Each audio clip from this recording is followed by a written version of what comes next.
नमस्कार। कार्यक्रममा यहाँहरू सबैलाई स्वागत छ। हामीले राजनीतिका कुरा गऱ्यौँ, राजनीति र विकासलाई जोडेर पनि कुरा गऱ्यौँ, तर आज हामी एउटा सामाजिक अभियानको बारेमा छलफल गर्दैछौँ।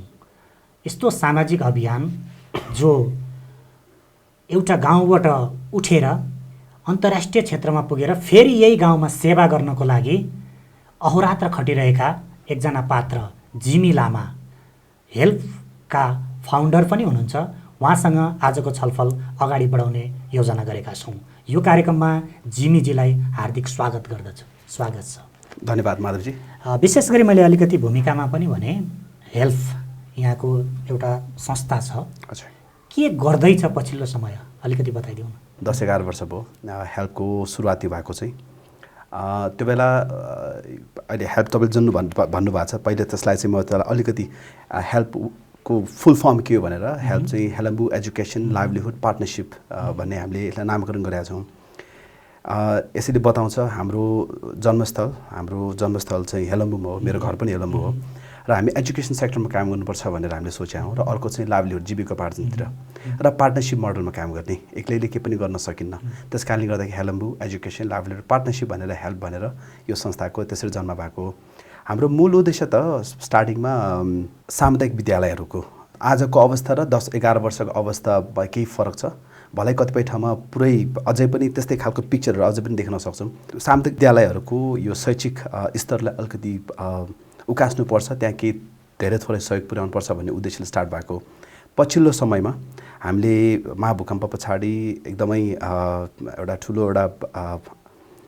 एम राखेर काम गऱ्यौँ। करिब हामीले 13वटा जति विद्यालयको पुनर्निर्माणमा पूर्ण रूपमा या आंशिक रूपमा हामीले सहयोग पुर्यायौँ।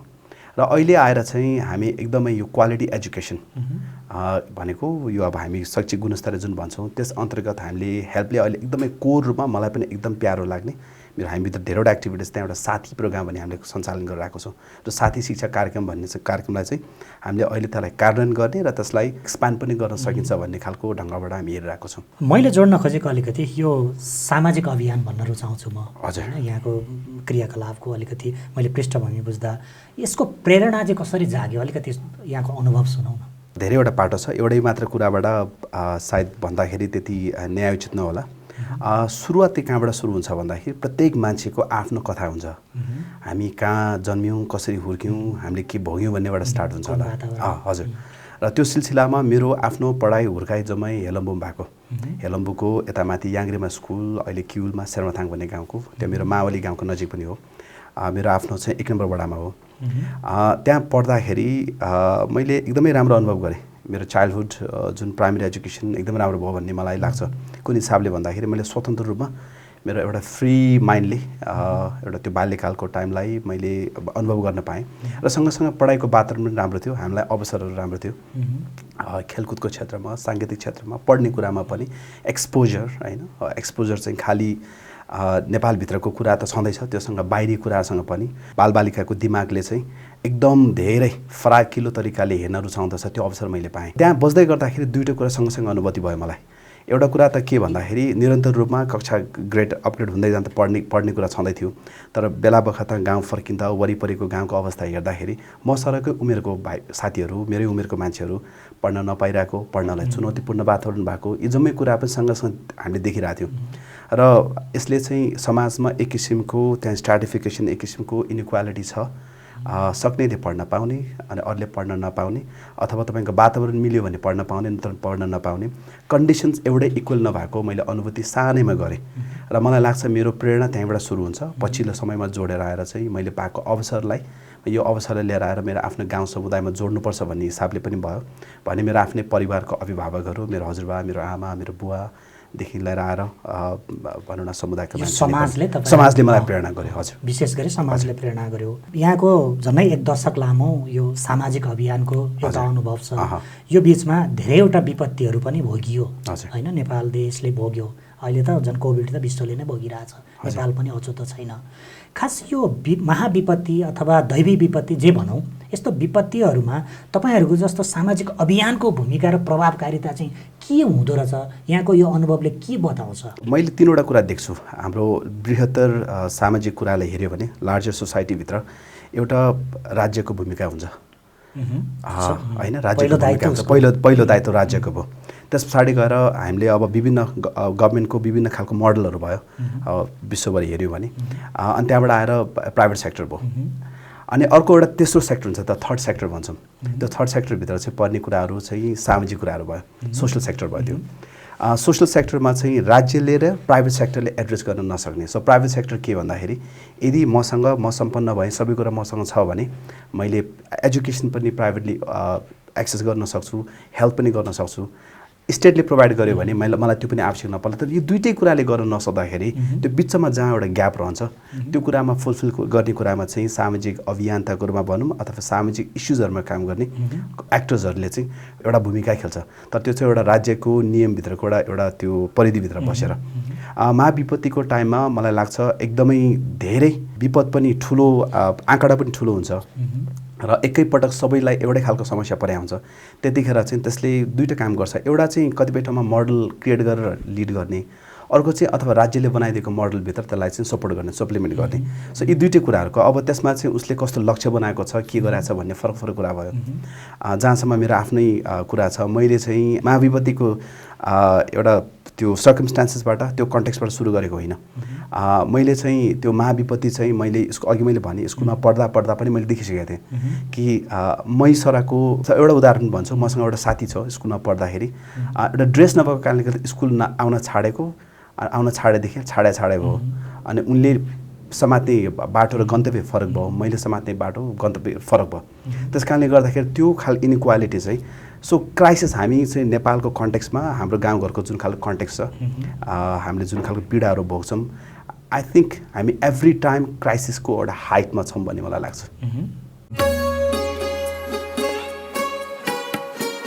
कोरोनाको सन्तास र बाढी पहिरोको क्षतिले मर्माहत भएका बेला बडा दशैं, शुभ दीपावली तथा नेपाल सम्बत भित्रिएको छ। यो परिस्थितिमा समस्त नेपालीको मनोबल उच्च रहोस्, राष्ट्रमा कुनै अनिष्ट नहोस्, सबैमा हार्दिक मङ्गलमय शुभकामना। अमान सिंह तामाङ, प्रमुख, चौतारा साङ्गाचोकगढी नगरपालिका परिवार। निम्फुन्जु शेर्पा, प्रमुख तथा बारबिसे नगरपालिका परिवार। वंशलाल तामाङ, अध्यक्ष, इन्द्रावती गाउँपालिका परिवार। राजकुमार पौडेल, अध्यक्ष तथा भोटेकोशी गाउँपालिका परिवार। केदार छेत्री, अध्यक्ष, बलेफी गाउँपालिका परिवार। निमा ग्याल्जेन शेर्पा, अध्यक्ष तथा हेलम्बु गाउँपालिका परिवार। श्रवण जीसी, अध्यक्ष, सुनकोशी गाउँपालिका परिवार। कमल नेपाल, अध्यक्ष तथा लिसङ्खु पाखर गाउँपालिका परिवार। सुशीला पाखरिन, उपप्रमुख, बारबिसे नगरपालिका परिवार। देवेन्द्र खड्का, वडा अध्यक्ष, वडा नम्बर 4 तथा सुनकोशी गाउँपालिका परिवार। कोरोनाको सन्तास र बाढी पहिरोको क्षतिले मर्माहत भएको बेला बडा दशैं, शुभ दीपावली, नेपाल सम्बत र छठ पर्व भित्रिएको छ। यो परिस्थितिमा समस्त नेपालीको मनोबल उच्च रहोस्, राष्ट्रमा कुनै अनिष्ट नहोस्, सबैमा हार्दिक मङ्गलमय शुभकामना व्यक्त गर्दछौँ। वेदबहादुर श्रेष्ठ, अध्यक्ष तथा सिन्धुपाल्चोक उद्योग वाणिज्य सङ्घ परिवार। बच्चु पौडेल, अध्यक्ष, नेपाल हिमालय सीमापार वाणिज्य सङ्घ परिवार। राजेन्द्र श्रेष्ठ, अध्यक्ष, सिन्धु विकास बैङ्क परिवार। लाल बहादुर खत्री, प्रमुख, तातोपानी भन्सार कार्यालय, सिन्धुपाल्चोक। ओम बहादुर बस्नेत राजकुमार, अध्यक्ष, क्षमादेवी ग्रुप परिवार। उमेश कसजु, अध्यक्ष, बलेफी हाइड्रो पावर लिमिटेड परिवार। अर्जुन सापकोटा, अध्यक्ष, नेपाल ट्रक कन्टेनर ढुवानी सेवा लिमिटेड परिवार। जाङबु शेर्पा, अध्यक्ष, नेपाल चीन उद्योग वाणिज्य सङ्घ परिवार। मोहन विक्रम कार्की, अध्यक्ष, सुपरमाई हाइड्रो पावर लिमिटेड परिवार। अमृत कार्की, अध्यक्ष, Araniko paper industries private limited. विशेष गरी यहाँ राज्यको कुरा पनि अलिकति आयो। यहाँले पनि राज्यको पहिलो दायित्व भनेर भन्नुभयो, स्वाभाविक रूपमा राज्यको दायित्व पनि हो। तर यो राज्य पक्षले र भलै एउटा एनजिओ भनौँ न, सामाजिक पक्षले यो चाहिँ एक अर्कामा आरोप लगाउने स्थिति देखिन्छ के। जस्तो अन्यथा नलागोस्। राज्यका मान्छेहरूले भन्छन् एनजिओवालाहरू बाहिरबाट डोनेसन ल्याउँछन् अनि त्यस पछाडि आफू चाहिँ टन्न तलब खान्छन् अनि त्यसपछि काम गर्छन् भन्ने छ। एनजिओवालाले भन्छ हाम्रो करबाट तिमीहरू चाहिँ के अरे सेवा सुविधा लिइरहेछौ, तिमीहरू आज गरेनौ अनि हामीले गरेका छौँ भनिन्छ। यो दुईटामा कतिको सहजता रहेछ कि तपाईँ एउटा सामाजिक अभियानको रूपमा हेर्दाखेरि एनजिओवालाले यता आरोप लाउने, उसले यता आरोप लाउने, अनि यो के आरोप मात्रै हो कि कतिको प्रभावकारिता र कतिको समन्वय के रहेछ यहाँको? मैले यसलाई एउटै मात्र तरिकाबाट, मेरो मात्र अनुभवबाट, मेरो मात्र बुझाइबाट भने पनि न्याय उचित नहोला। किन भन्दाखेरि मेरो पनि अनुभव चाहिँ त्यसको एउटा सीमितता छ र मैले पनि धेरै ठुलो एनजिओ सेक्टरको ठुलो त्यो एउटा संरचनाभित्र काम गरेको मसँग अनुभव छ, दृश्य देखिन्छ। अर्को चाहिँ राज्यको पनि हाम्रो एउटा फ्लुइड स्टेटको जुन एउटा तरिका थियो होइन, त्यो पनि छँदैछ। यसमा जुन तपाईँले यो कन्फ्लिक्ट अफ इन्ट्रेस्टको कुरा गर्नुभयो होइन, एकले अर्कालाई आरोप लगाउने हरेक कुराहरू बुझाएको कुरा होला, दृष्टिकोणको कुरा होला। र मलाई लाग्छ हाम्रोमा माल प्र्याक्टिस पनि छ भनेको जे गर्नुपर्ने त्यो कुरा नगर्ने अथवा गर्नुपर्ने कुराहरू सही ढङ्गबाट राइट मान्छेले राइट ठाउँमा नगर्दाखेरि यस्तो खालको इन्टरप्रिटेसन जन्मिया हो। तर मैले अघि सुरुमा पनि थोरै पृष्ठभूमिमा भने त्यो जुन थर्ड सेक्टर भनौँ अथवा सामाजिक कार्यकर्ताहरूको, सामाजिक एउटा अभियन्ताहरूको त्यो स्पेस सधैँ भाइब्रेन्ट रहनुपर्छ पनि। राज्यले त्यसलाई चाहिँ हाम्रो कम्पिटिटरको रूपमा मलाई लाग्छ हेरेको छ जस्तो पनि लाग्दैन, हेर्नु पनि हुँदैन। तर अहिले चाहिँ भएको कुरा के भन्दा म ठ्याक्कै ती बिन्दुबाट स्टार्ट गरेँ हुँ। मेरो आजसम्मको बुझाइ र काम गराइ चाहिँ म सायद 11-12 पछाडि ब्याचलर्सको अन्डरग्रेड पढ्दै गर्दाखेरि मेरो एउटा चरित्र के छ म धेरै क्वेसन गर्थेँ। मलाई जति एउटा टेक्स्ट बुक्स दिइन्थ्यो त्योभन्दा बाहिर गएर म हेर्ने पढ्ने कामहरू गर्थेँ। त्यतिखेर मैले एउटा कुरा चाहिँ के एन्काउन्टर गराएको थिएँ भन्दाखेरि नेपालमा करिब 60-70 वर्षको इतिहास छ डेभलपमेन्ट सेक्टरमा, इन्टरनेसनल डेभलपमेन्टको फन्डहरू लिएर आएर काम गरेको, गरिबी निवारण विभिन्न खालको कुराहरू भन्छौँ। तर हाम्रो परिस्थिति चेन्ज भएको छैन होइन, ठुल्ठुला योजनाहरू भए तर मान्छेको लाइफ चेन्ज भएको छैन। त्यसको एउटा भिक्टिमको रूपमा आफूलाई हेर्न थालेँ। अनि मैले त्यसमा के हेरेँ भन्दाखेरि यो त के हो भन्दाखेरि यो त यदि तपाईँले मलाई यति मात्रै गर भनेर भनिदिनु भएको छ, तपाईँले मलाई दिने जति मात्र मैले लिन थालेँ भने त मेरो लाइफमा चेन्जेस आउँदैन, मेरो त्योबाट म कहिले पुग्दिनँ। त्यस कारणले गर्दाखेरि नेपालको जुन इन्टरनेसनल डेभलपमेन्टको सोसाइटी छ, हाम्रो एनजिओको सेक्टर छ, यो त्यति भाइब्रेन्ट अझै भइसकेका छैन। हामी एकदम परनिर्भरतामा छौँ। परनिर्भरता चाहिँ अरूले दिएर आउने कुरा मात्र होइन, आफ्नो एजेन्डा सेट गर्ने कुरामा त्यो खालको एउटा त्यसमा हामी भिक्टिम भएको छौँ।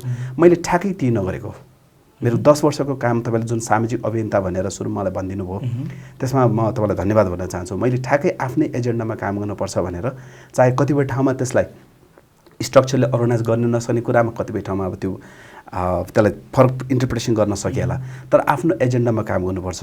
अनि अरू कुरा चाहिँ जे तपाईँले देख्नु भएको छ, जे ग्याप देख्नु भएको त्यसैमा काम गर्ने।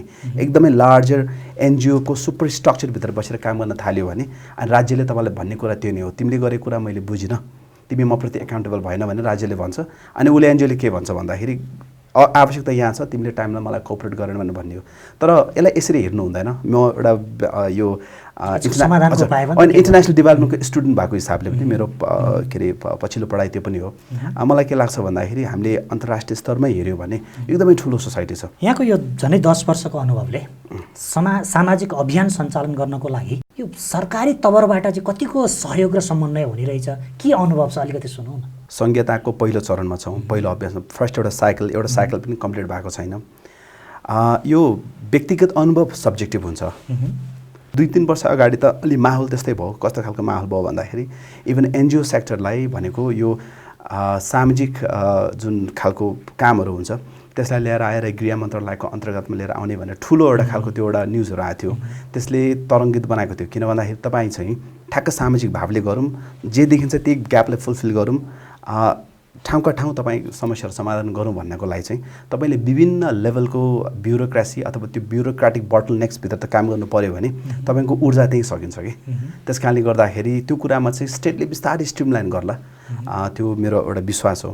तर अहिले पक्कै पनि अब अहिले काम गर्दाखेरि यो संहिताको होल आइडिया के छ भन्दाखेरि हाम्रो पहिलाको युनिटरी स्टेट सिस्टमभित्रबाट भएन होइन, रिसोर्सहरू पनि पार्कुलेट भएन, त्यो अलिक इफेक्टिभ भएन। त्यस कारणले गर्दाखेरि गभर्मेन्टको रिसोर्स, ट्याक्स पेयरको रिसोर्स पनि स्थानीय तहको संरचनाबाट राम्रोसँग काम होस् भन्ने हो। र त्यहाँको समस्या के छ पहिचान गर्ने कुरा पनि आधिकारिक रूपमा जो निर्वाचित हुनुहुन्छ स्थानीय तहमा उहाँहरूले राम्रोसँग थाहा हुन्छ, उहाँसँग कोअपरेट गर्नुपर्छ भन्ने कुरा स्वाभाविक हो। त्यो चाहिँ र त्यस कारणले गर्दाखेरि त्यसमा मलाई लाग्छ त्यस्तो साह्रो डिस्कम्फर्ट नहोला। यदि भएमा तपाईँसँग एउटा होइन नि त धेरैवटा स्थानीय तह छ नि, समस्या उस्तो उस्तै हुन्छ। सो त्यो चाहिँ मैले अघि भने एउटा नेपालभित्र सामाजिक अभियन्ता पनि उसको दृष्टिकोणको कुरा गर्न खोजेँ मैले, कसरी हेर्दो रहेछ कसले राज्यले के यहाँहरूलाई कसरी हेर्दो रहेछ, समन्वय गर्दो रहेछ। अब मैले त्यो एकदमै धेरै तितो अनुभव गर्न पाएको छुइनँ होइन, तर मेरो ट्रेनिङ र मेरो स्कुलिङ चाहिँ छ नि, म राज्यले पुरै गर्न कोसिस गरेको छ तर प्रभावकारिता छैन, अझ पुगेको छैन भन्ने लेभलबाट हेर्न चाहन्छु होइन। अनि त्यसलाई ग्यापलाई फुलफिल गर्ने काममा चाहिँ सामाजिक यो सिबिओस भन्छौँ हामी होइन, सिभिल सोसाइटी अर्गनाइजेसनले त्यसको भूमिका हो।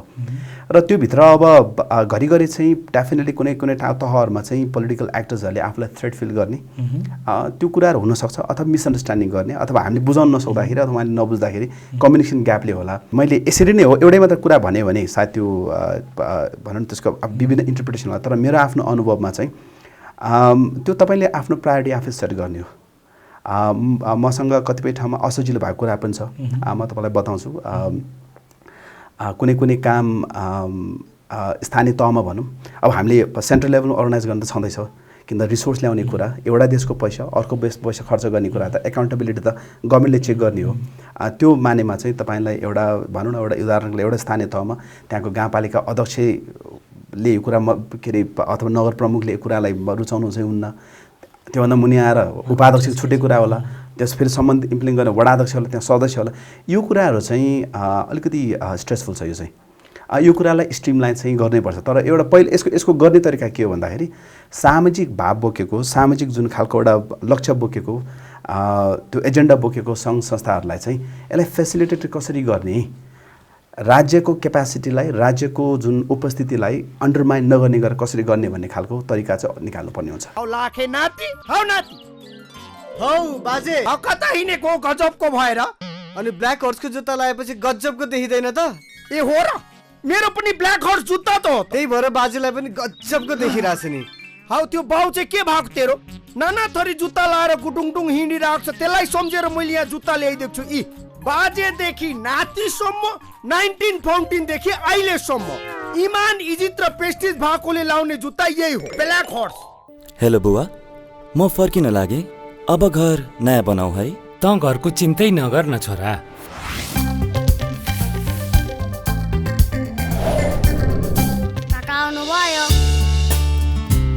वाउ, कस्तो राम्रो घर! तिमीले त कहिले नि मलाई आफ्नो घरको फोटो नि देखाएनौ।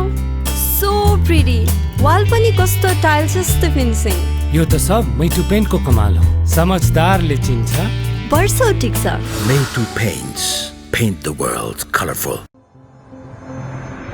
कुन्स ब्रान्डका युपीभीसी झ्याल ढोकाका विशेषताहरू काठभन्दा कम मूल्यमा आउने, मर्मतको झन्झट नपर्ने, साउन्ड प्रुफ, आकर्षक डिजाइन, किरा खिया नलाग्ने, रङ्ग लगाउन नपर्ने, टिकाउ, बलियो तथा भरपर्दो, प्रयोग गर्न सजिलो, घाम पानीले असर नगर्ने, चिसोले फरक नपर्ने, आगो नटिप्ने, वर्षौं वर्ष ढुक्क र आकर्षक। गुणस्तरीय कुन्स ब्रान्डका युपीभीसी झ्याल ढोकाको लागि सम्पर्क गर्नुहोस्। क्षमादेवी ग्रुप, कौशलटार, भक्तपुर।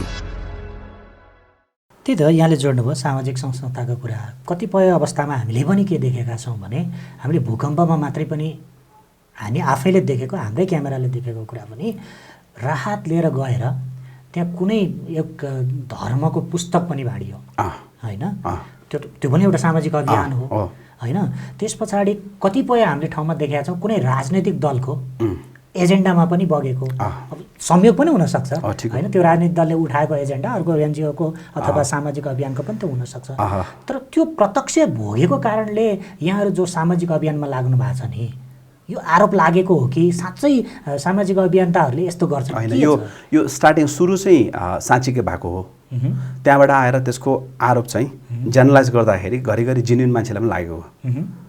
त्यो भन्न खोजेको तपाईँले अघि सुरुमा जुन भन्नुभयो आफ्नो आफ्नो एजेन्डा लिएर आएर नेपालमा नेपाली हाम्रो संविधान अथवा अहिलेको कानुन अन्तर्गत दर्ता हुने प्रत्येक सङ्घ संस्थाहरूको चाहिँ गैर राजनैतिक होइन, गैर धार्मिक र मुनाफा रहित हुनुपर्छ भनेर उल्लेखै गरेको छ। त्यो परिधिभित्र सुरुमा तपाईँले आफूलाई कमिट गर्नुहुन्छ। अब तपाईँ आएर चाहिँ त्यहाँ धर्म प्रचार गर्न जानुहुन्छ अथवा तपाईँको पोलिटिकल आफ्नो के अरे इन्फ्लुएन्सलाई चाहिँ अझ त्यसलाई चाहिँ रिइन्फोर्स गर्ने एजेन्डाबाट जानुहुन्छ भने त्यो गलत प्र्याक्टिस हो। त्यो चाहिँ त्यस्तो गर्नुहुन्न। त्यसको लागि सोसाइटी पनि चनाक हुने हो, राज्यको आफ्नो अङ्गहरू छन्। अघि पछिल्लो तपाईँले भन्दाखेरि चाहिँ फेरि सँगसँगै हाम्रो जुन सामाजिक दृष्टिकोण छ त्यसले एउटा के केलाउन जान्नुपर्छ भन्दाखेरि सङ्घ संस्था भनौँ, कम्पनी भनौँ, जुनै पनि काम गर्ने रबर्टले गर्ने होइन, मान्छेले गर्ने हो। मान्छेको आफ्नो इन्ट्रेस्टहरू हुन्छ, व्यक्तिगत आस्था होला होइन, व्यक्तिगत आस्था होला। त्यो कुरा लिएर आएर तपाईँको आफ्नो काम गराइमा चाहिँ तपाईँको प्रोफेसनल काम गर्ने स्टाइलमा तपाईँले झल्काउनु भएन। त्यो कुरामा तपाईँको एब्सोल्युट न्युट्रालिटी मेन्टेन गर्न सक्नुपर्छ। भलै त्यस्तै तर नदेख्ला तर तपाईँको इन्टेन्सन त्यसरी नै झल्किनुपर्छ। तर तपाईँको आफ्नो व्यक्तिगत चाहिँ फरक कुराहरू हुनसक्छ। त्यो कुरामा चाहिँ जस्तो म जिमी लामा, म मेरो गाउँमा गएर बुद्धिस्ट संस्कारभित्र हुर्केको मान्छे, मेरो गाउँभित्र गएर मैले चाहिँ एकदमै मेरो के अरे गुम्बातिर गएर म 7 दिन चाहिँ म त्यहाँ पूजा गरेर बस्छु भन्यो भने यो फलाना संस्थाको मान्छे त, यो त खासमा यो काम गर्ने मान्छे होइन रहेछ, यो अर्को खालको मान्छे रहेछ भनेर भन्नु भएन। पर्सनल फेथ हो, तपाईँको पर्सनल आफ्नो व्यक्तिगत तपाईँको चोइस र तपाईँको प्रोफेसनल चोइस फरक कुरा। काम गर्ने मान्छेले ती दुईवटा कुराले मिसाउनु भएन। एजेन्डा वाइज बनाएर त्यसलाई अथवा तपाईँको अरू नेसनल रिसोर्सको म्यानिपुलेसन गर्नु भएन होइन। नेपालमा अहिले भइरहेको कुरा के भन्दा हरेक राज्यको तहदेखि लिएर आएर गैर सरकारी संस्थाहरूदेखि लिएर अरू पनि ठाउँमा, अरू पनि सेक्टरमा चाहिँ प्राइभेट सेक्टरमा पनि जे कुरा भनेको छौँ त्यो गर्दैनौँ, नभनिने कुराहरू गर्छौँ भन्ने खालको जुन आम मानिसमा परेको छ त्यो कुरा चिर्न नसक्दाखेरि अझ त्यो अभ्यास धेरै धेरै भएको कारणले गर्दाखेरि यो सोच्नु चाहिँ स्वाभाविक हो। नेपालमा जति सामाजिक क्रियाशीलता छ, सामाजिक अभियन्ता भनौँ, अब उहाँहरूको उद्देश्य अनुसारकै क्रियाकलाप भइरहेको जस्तो लाग्छ यहाँलाई? काम गर्ने भन्ने कुराको पछाडि रिसोर्स चाहिन्छ। दुई किसिमको रिसोर्स, एउटा ह्युमन रिसोर्स, अर्को फाइनेन्सियल रिसोर्स होइन, इन्स्टिट्युसनल रिसोर्स पनि। रिसोर्स जुटाउन सजिलो छैन। मेरो आफ्नो सानो संस्थाको अनुभवले म त्यो बताउँछु, रिसोर्स जुटाउन सजिलो छैन। मलाई एउटा कुनै काम गर्न मन लाग्यो, मैले तपाईँको अगाडि हात फैलाएँ भने तपाईँले मलाई एकपटक सम्बन्धको आधारमा विश्वास गर्न पर्यो, दोस्रो पटक विश्वास गर्न त मैले केही त गरेको हुनु पऱ्यो। कुरो कहाँ चाहिँ आएर बिग्रिन सक्छ भन्दाखेरि जे कुरा भने हिसाबले काम गरिँदो रहेछ कि छैन भने जुन तपाईँले प्रश्न गर्नुभयो, हाम्रोमा एउटा के अरे सेक्टरल रूपमा प्रायोरिटीहरू सेट गर्ने कुरा। जस्तो म शिक्षा क्षेत्रमा काम गरिरहेको छु भनेको छु, तर म यसरी भन्न चाहन्छु, म शिक्षाविद होइन। एजुकेसनमा मेरो एकदमै धेरै स्कलस्टिक एबिलिटी भएर यहाँ काम गरेर मैले देखेको कुरा के भन्दाखेरि एउटा सर्टन समुदाय अथवा जहाँ जहाँ जे देखाएको छु मेरो आफ्नो भेगको हिसाबले, क्षेत्रको हिसाबले, मेरो आफ्नो गाउँ समुदायको हिसाबले जे मैले समस्या देखाएको छु त्यसमा रिसोर्स कनेक्ट गर्ने कुरामा मैले भूमिका खेल्ने हो। मैले आफैलाई पत्यारिलो र म आफैले गर्न सक्छु भन्ने खालको एक्टर रूपमा आफूलाई उभ्याएको हुँ। तर घरिघरि तपाईँले काम गर्ने सिलसिलामा अपर्च्युनिटी छ भनेर जे पाए त्यो काम गर्दाखेरि चाहिँ अनि त्यहाँबाट आएर तपाईँको सिस्टमलाई तपाईँले कन्फ्युज गर्नुहुन्छ। सो हाम्रोमा के भयो भन्दाखेरि यो फिल्डमा पनि एक्सपर्टिजको अलिक कमी भएको हो कि होइन, कुनै कुनै ठाउँमा चाहिँ जस्तो सबै लेभलमा र त्यस कारणले पनि यस्तो खालको एउटा भ्रमहरू भएको हुनसक्छ। तर जहाँसम्म कामहरू उद्देश्य अनुसार काम हुन्छ, मलाई लाग्छ काम चाहिँ उद्देश्य बोकेर नै, राम्रो उद्देश्य बोकेर काम गरेको छ। प्रत्येक संस्थाको उद्देश्य त्यो नै छ। तर गर्दै जाँदाखेरि चाहिँ एक्टर्सहरूको मिसप्लेसमेन्ट हुनसक्छ, राइट म्यान रङ प्लेस, रङ म्यान राइट प्लेस, यस्तो खालको हुनसक्छ। अथवा त्यहाँ अरू विभिन्न खालको तन्किने अनि त्यहाँबाट आएर चाहिँ अब त्यहाँ इन्ट्रेस्टहरू जुझ्ने कुराहरू भयो भने त्यसले चाहिँ अरू खालको रिमर्सहरू क्रिएट गर्ने भयो। तर स्टार्टिङमा चाहिँ तपाईँले भन्दाखेरि म यो काम बिगार्छु भनेर त स्टार्ट गर्नुहुन्न नि त, म राम्रो गर्छु भनेर। त्यो राम्रो गर्छु भन्ने ठाउँमा चाहिँ तपाईँ रिसोर्स पाउनुहुन्छ।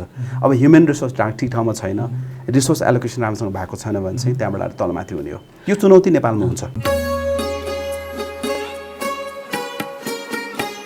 कोरोनाको सन्तास र बाढी पहिरोको क्षतिले मर्माहत भएका बेला बडा दशैं, शुभ दीपावली तथा नेपाल सम्बत भित्रिएको छ। यो परिस्थितिमा समस्त नेपालीको मनोबल उच्च रहोस्, राष्ट्रमा कुनै अनिष्ट नहोस्, सबैमा हार्दिक मङ्गलमय शुभकामना। निमा लामा, प्रदेश सभा सदस्य, बागमती प्रदेश। विकास लामा, सभापति, नेपाली काङ्ग्रेस सिन्धुपाल्चोक। विष्णु विक्रम थापा, नेता, नेपाली काङ्ग्रेस सिन्धुपाल्चोक। दोर्जे लामा, अध्यक्ष, नेपाल तरुण दल सिन्धुपाल्चोक परिवार। बालकृष्ण बस्नेत, सभापति, क्षेत्र नम्बर 1 नेपाली काङ्ग्रेस सिन्धुपाल्चोक। आइतमान तामाङ, सभापति, क्षेत्र नम्बर 2 नेपाली काङ्ग्रेस सिन्धुपाल्चोक। उत्तम राज भण्डारी, सचिव, क्षेत्र नम्बर 1 राष्ट्रिय प्रजातन्त्र पार्टी सिन्धुपाल्चोक। रमेश श्रेष्ठ इकाइ सभापति नेपाली काङ्ग्रेस बलेफी गाउँपालिका 8 सिन्धुपाल्चोक। केदार थापा अध्यक्ष old wide adventure private limited. Prahlad Thapa सचिव सिन्धु कन्टेनर बचत तथा ऋण सहकारी संस्था लिमिटेड। कोरोनाको सन्तास र बाढी पहिरोको क्षतिले मर्माहत भएको बेला बडा दशैं, शुभ दीपावली, नेपाल सम्बत र छठ पर्व भित्रिएको छ। यो परिस्थितिमा समस्त नेपालीको मनोबल उच्च रहोस्, राष्ट्रमा कुनै अनिष्ट नहोस्, सबैमा हार्दिक मङ्गलमय शुभकामना व्यक्त गर्दछौँ।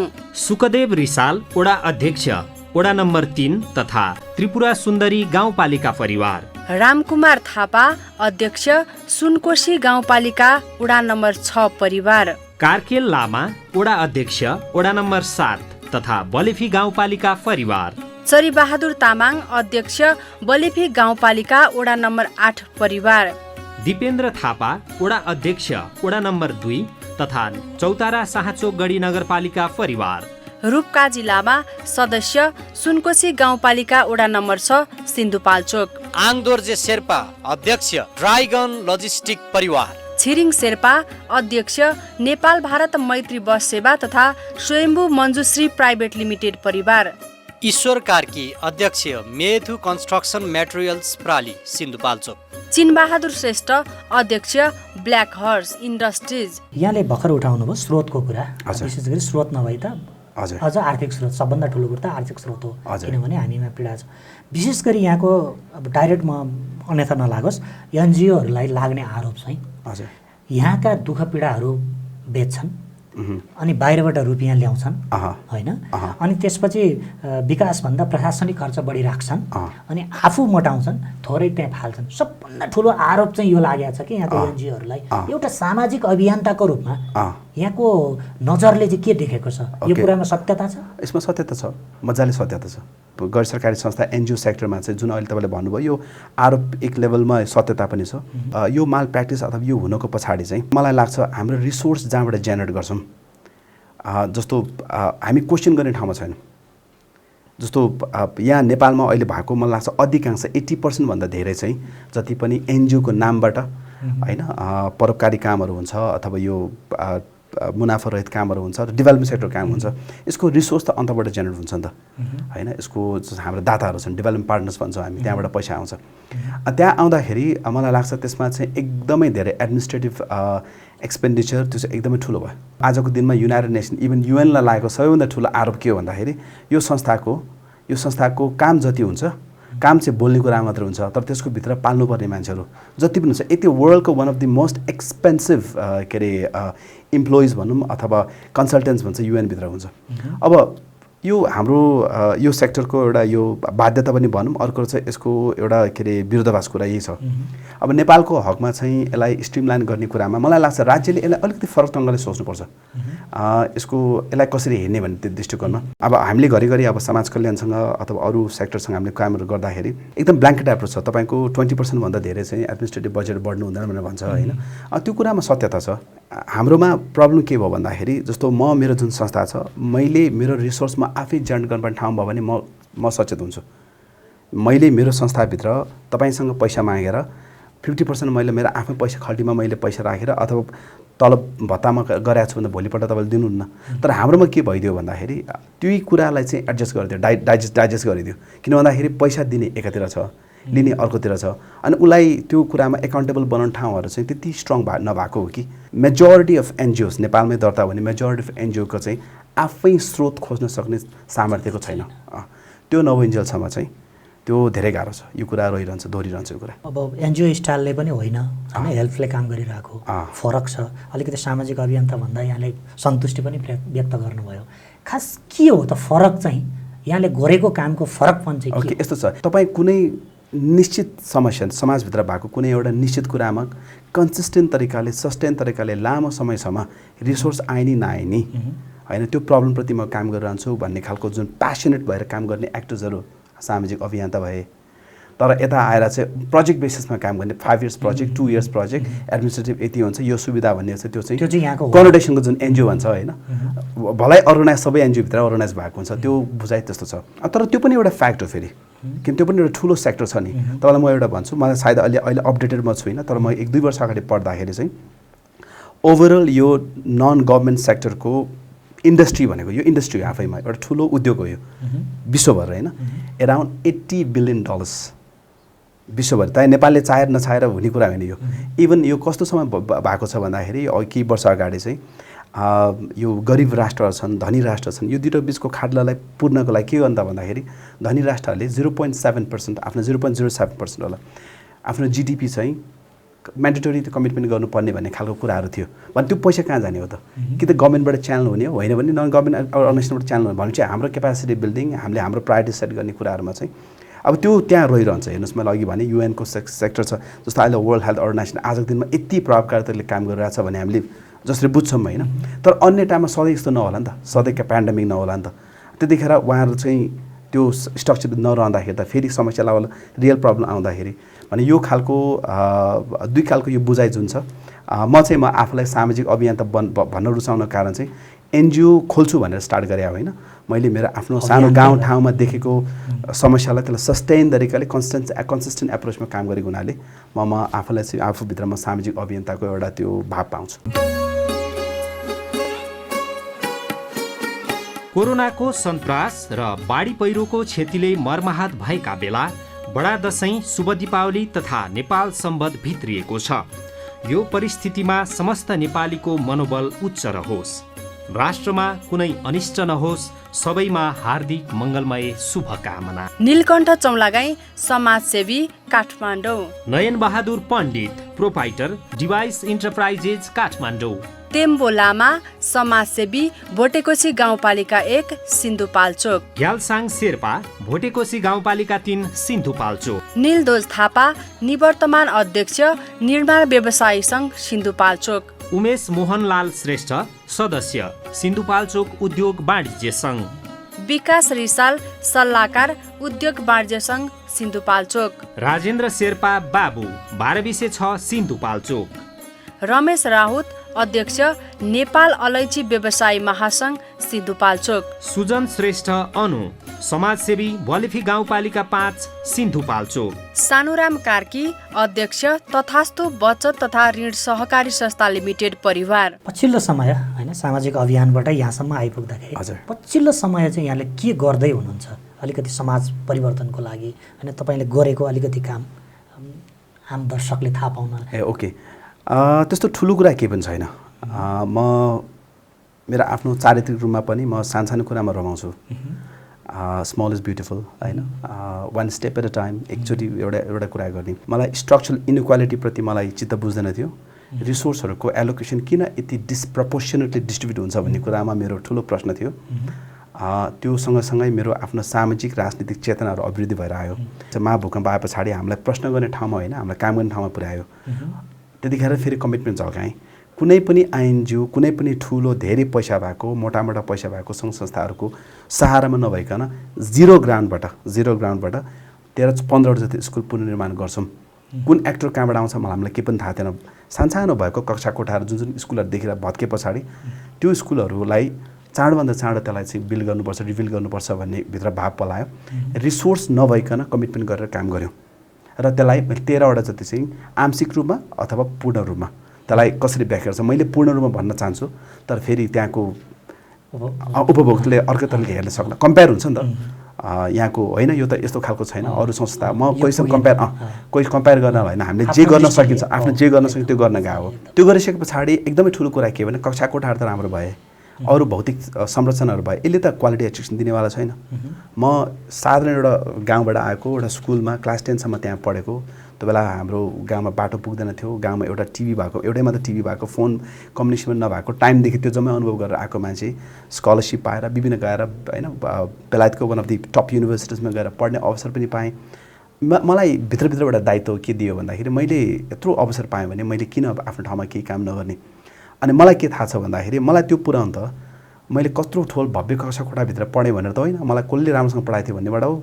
त्यस कारणले गर्दाखेरि आजको फोकस चाहिँ तपाईँले जुन पछिल्लो प्रश्न गर्नुभयो, म आज फोकस गरेर आएको चाहिँ कक्षा कोठाभित्र विशेष गरेर प्राइमेरी लेभलमा होइन, त्यो बेसिक लेभलमा चाहिँ त्यो भाइ बहिनीको क्यारेक्टर बिल्डिङदेखि लगाएर पढ्नप्रति रुचि र साँच्चीकै पढ्ने सिकाइको जुन क्राइसिस छ, लर्निङ क्राइसिस, सिकाइको जुन खालको सङ्कट छ, त्यो वातावरण, त्यो मास वातावरणबाट बाहिर कसरी ल्याएर आउने र त्यो गुणस्तरीय कुरामा चाहिँ काम गर्ने कुरामा हाम्रो ध्यान गइरहेको छ।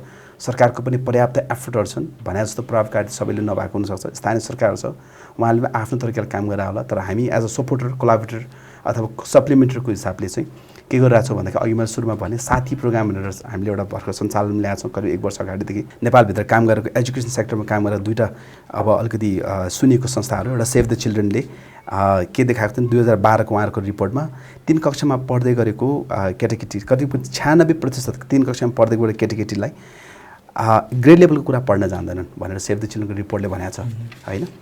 यो अवस्था छ। तपाईँ अब गजबको कक्षा कोठा भएर के गर्नुहुन्छ? हामी अहिले जहाँ काम गरिरहेको छौँ यता सिन्धुपाल्चोकको 5 पुगको थाङपाल गाउँपालिकामा 2017 सालमा एक कक्षामा 1024 जना विद्यार्थी रहेछन्। 2074 सालमा भनेको त्यसको 4 वर्षको अन्तरालमा ग्रेडमा पुग्दाखेरि जम्मा 541 जना भनेको 47% स्टुडेन्ट चाहिँ ड्रप आउट हुँदो रहेछन्। यो त ठुलो क्राइसिस हो। अनि हामीले के देख्यौँ भन्दाखेरि 3वटा सब्जेक्टमा विशेष गरेर हामीले 1 वर्ष अगाडि मात्र सर्वे गरेका थियौँ। एकदम करिब हामीले 5वटा स्कुलको फुल सर्वे गर्दाखेरि अङ्ग्रेजीमा एउटा अल्फाबेटको सिक्वेन्स एदेखि जेडसम्म सिक्वेन्स मिलाएर पढ्न नजाने करिब 56% विद्यार्थी रहेछन् होइन अङ्ग्रेजीमा त्यसरी। अनि नेपालीमै पनि 1 देखि 5 को समग्र त्यसलाई समग्र रूपमा हामीले हेर्दाखेरि कदेखि ज्ञासम्म राम्रोसँग पढ्न नजाने 51% विद्यार्थी रहेछन्। म्याथमेटिक्समा चाहिँ सिङ्गल डिजिटलाई 6/2 भनौँ अथवा 4/2 लाई डिभाइड गर्ने जुन सिङ्गल डिजिट नम्बरको जुन छ त्यसलाई करिब 83% विद्यार्थीले क्लास 2 को विद्यार्थीले त्यसले सल्भ गर्न नसक्दो छ। हाम्रो अवस्था यो छ। हामीले हाई स्कुलको युनिभर्सिटीको एजुकेसनको फाउन्डेसनमा काम गर्ने काम छैन। मेरो ध्यान चाहिँ अहिले त्यता गइरहेको छ। यो विषयमा विभिन्न गाउँपालिका, प्रदेश सरकारको सरकारवालाहरू जो हुनुहुन्छ, जो हाम्रो सम्पर्कमा हुनुहुन्छ, उहाँहरूलाई पनि हामी यो कुराहरू भनिरहेको छौँ। र क्वालिटी एजुकेसनको सुरुवाती चाहिँ त्यही मुनिबाट स्टार्ट हुनुपर्छ। मेरो आजको स्ट्रेङ्थ, मैले जे कुरा बुझाएको छु, जे कुरा जानेको छु, जे गर्न सक्छु भनेर मेरो कन्फिडेन्स छ, यो चाहिँ प्राइमेरी एजुकेसन बलियो भएको कारणले हो। अरू कुरा भनेको पछि मैले सिक्दै जाने कुरा भए। त्यस कारणले गर्दा अहिले हालचाल गरिरहेको कार्यक्रम यो हजुर। हामी निर्धारित समयको अन्त्यमा आइपुग्यौँ। धन्यवाद। अलिकति मैले उठाउन भुलेको, यहाँलाई भन्नै मन लागेको केही विषय छ भने अन्त्यमा छोटोमा। यो फिल्ममा काम गर्दाखेरि मसँग कन्फिडेन्स, मैले अघि भने, मैले अघि जुन नाम लिएँ ठुल्ठुला सङ्घ संस्थाहरू, उहाँहरूको ऱ्याडरभित्रमा पर्दैन। जिमी लामा चिन्नु, उहाँले हेल्प भन्ने चिन्नुहुन्न, किन भन्दाखेरि उहाँहरूको पैसा ल्याएको छैन, हामीले उहाँहरूसँग पार्टनरसिपमा कहीँ काम गरेको छैन। तर उहाँलाई डिसरेस्पेक्ट गरे होइन। त्यसको पछाडि के थियो भन्दाखेरि म 2008 सालतिर 8 साल 2008 मा एउटा सोलिड अपर्च्युनिटी पाएँ एउटा कम्पनीमा र एउटै च्यारिटी सेक्टरमा चाहिँ बेलायतमा गएर 16-17 महिना त्यही अफिसमा प्रपरली काम गर्ने ट्रेनिङ पाउने अवसर पाएँ। त्यतिखेर मैले चाहिँ यो कोर्पोरेट सेक्टरको इन्ट्रेस्ट के रहेछ होइन, यो कुराहरू हेर्न पाएँ। त्यो सिलसिलामा काम गरेँ। म यति मात्र कुरा के भन्न चाहन्छु भन्दाखेरि मेरो बुवा आमाले सायद मेरो लागि चाहिँ मैले अहिले जे पनि गरिरहेको छु त्यो कुराहरू गर्न सक्छ भनेर उहाँले सायद सपना देख्नु भएको थिएन होला, कल्पना गर्नुभएको थिएन होला। यो जम्मै कुरा एजुकेसनको कारणले गर्दाखेरि मेरो म जुन कम्युनिटीमा हुर्केँ त्योभित्रको एउटा वातावरण मिल्दाखेरि भएको। प्रत्येक गाउँमा, प्रत्येक गाउँठाउँमा नेपालको आजको लार्जर एजुकेसन इनइक्वालिटी भनौँ अथवा सोसाइटल इनइक्वालिटीको जड एजुकेसन हो। त्यो कुरालाई लेभलमा ल्याउनको लागि चाहिँ एजुकेसनमा म्याक्सिमम इन्भेस्टमेन्ट नगरिकन हुन्न। इन्भेस्टमेन्ट चाहिँ तपाईको पोलिटिकल एजेन्डा सेट गर्नको लागि इन्भेस्टमेन्ट गर्ने तरिकाले होइन, रियल चेन्ज आउने तरिकाले त्यो गर्न सक्यो भने हामीभन्दा कैयौँ क्षमतावान मान्छेहरू यो देशमा जन्मिन्छ, ग्लोबली कम्पिट गर्न सक्छ। 2टा कुरा म सानैमा 18-19 वर्ष हुँदाखेरि एउटा कुरा सिकाएको थिएँ मैले। त्यो के हो भन्दाखेरि हाम्रो आउटलुक ग्लोबल हुनु पर्यो, तर काम तपाईँको रुट चाहिँ लोकल हुनु पर्यो। अनि यो 2टा कुरा भयो भने तपाईँ न परनिर्भर हुन्छ, न तपाईँले इन्फेरियर फिल गर्नुपर्छ। आफ्नो सानो सेक्टरमा सधैँ तरिकाले सधैँभरि सस्टेन तरिकाले कन्ट्रिब्युसन गर्न सक्नुहुन्छ। एनजिओ सेक्टरहरूलाई गरेर पोलिटिकल चार्ज लाग्छ भनेर मैले यहाँ लुकाउन नमिल्ने कुरा, मेरो आफ्नो पनि आफ्नो पोलिटिकल आइडियोलोजी छ होइन, त्यो जम्मै कुरा छ। त्यो कुरामा हामीले धेरै कन्फ्युज हुनु पर्दैन। तपाईँ एज अ एम्पावर्ड सिटिजन भयो भने तपाईँले आफैले चुज गर्ने ठाउँमा चाहिँ तपाईँ पुग्नु पर्यो। हजुरले मलाई केही भनिदिएर गरिदिएको आधारमा म तपाईँको मान्छे हुने होइन कि म मेरो आफ्नो चोइसको आधार फ्रिडम माइन्डको अगाडि पुर्याउने, म आफूले चुज गर्न सक्ने सामर्थ्यको नागरिक उत्पादन गर्नुपर्छ। त्यसको लागि इट बिगिन्स फ्रम एजुकेसन। धन्यवाद समयको लागि। धन्यवाद।